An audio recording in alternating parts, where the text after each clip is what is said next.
Hey everyone, welcome back to Remnant from Hell. Today I'll be covering every roaming boss that can appear during your campaigns and adventures.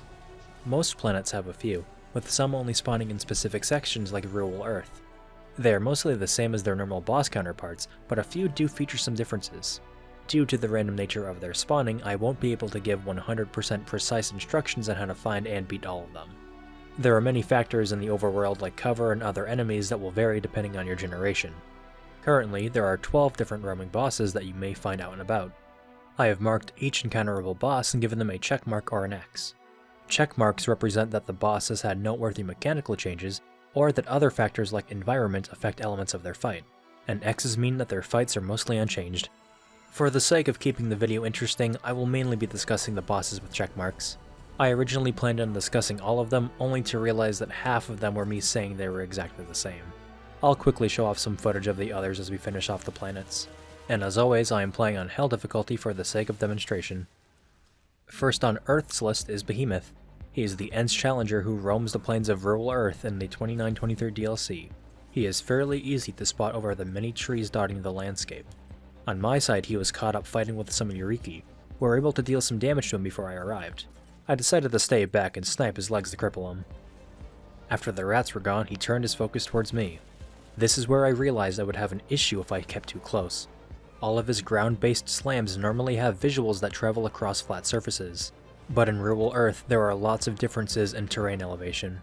This caused me to die a few times due to the distorted appearance of the attacks. I ended up hanging back and sniping him from a further distance. It was here I noticed the trees scattered around could provide cover from his mortar attacks. Once I learned that, it was smooth sailing. Grout is the challenger of Gorefist that can be found in the streets of Earth.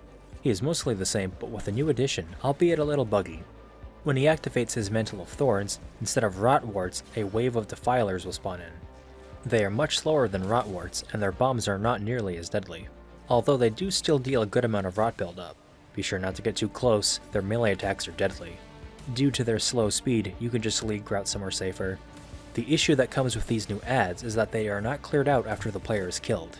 If you die while fighting him, the Defilers will still hang around, which can make respawning near the crystal a little frustrating. As long as you have a couple oilskin tonics, the fight isn't really that bad. Bahamut is the Singe challenger who can also be found in the streets of Earth. This boss is one I've had the most issues with spawning placements. Occasionally, he will spawn inside of a structure or part of the map that is inaccessible. Normally this would be fine, but the rewards are also placed inside an unreachable spot, rendering the kill meaningless. Other than that, he is mostly identical to Singe. The only difference I noticed is that if you break off a single wing, he enters the new form immediately. His reward pool isn't changed from doing so, so I recommend avoiding breaking them if I were you. Finally, there is Vale, who is pretty much an exact copy of Shroud.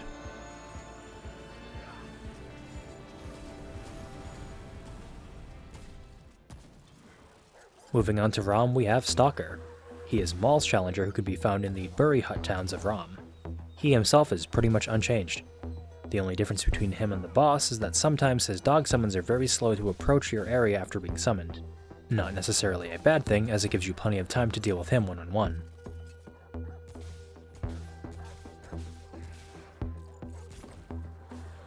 The other boss that can show up, albeit uncommonly, is Torment, Scourge's challenger. He functions pretty much the same, just minus the environmental bee attack. Heading into Yesha, we have Interloper, a more threatening challenger for the Root Horror. This version of him summons an unending wave of infectors. He summons so many in fact that it is better to deal with him and avoid the adds altogether. Seriously, they come back so quickly it's hardly worth trying to deal with them. Keep your distance and try to whittle them down as much as possible. The rest of the challengers on Yesha are pretty much identical to their boss counterparts.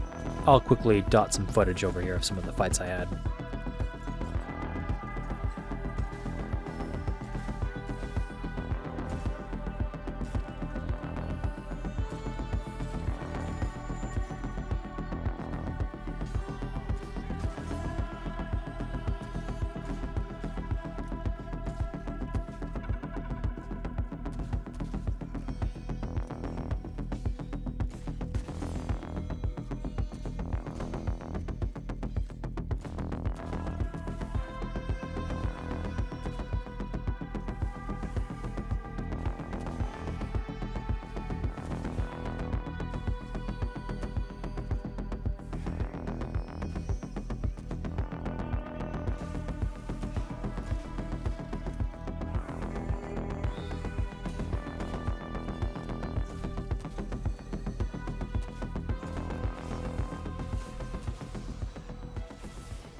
Meh-Teh is the first up for Racium, standing in for Erfor. Unlike his boss counterpart, he's actually rather stripped down for moves. He is unable to jump out of bounds and instead just pursues the player. He can occasionally do his Ice Slam moves, although in this fight he chose not to. His knees are still really easy to hit, making him kind of a pushover. And lastly, there is Tarloc, and if you were good at fighting him before, you'll be all set now.